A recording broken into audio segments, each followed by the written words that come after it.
మా ఇంట వెలసిన మహాలక్ష్మి నీవమ్మ, నీ సేవలను మేము సేతుమమ్మా.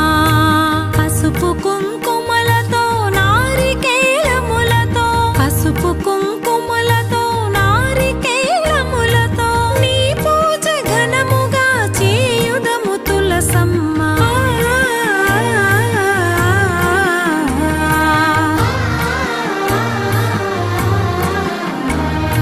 శ్రీమాత శ్రీ తులసి రామ తులసి, జయములు మాకెవ్వు కృష్ణ తులసి. శ్రీమాత శ్రీ తులసి రామ తులసి,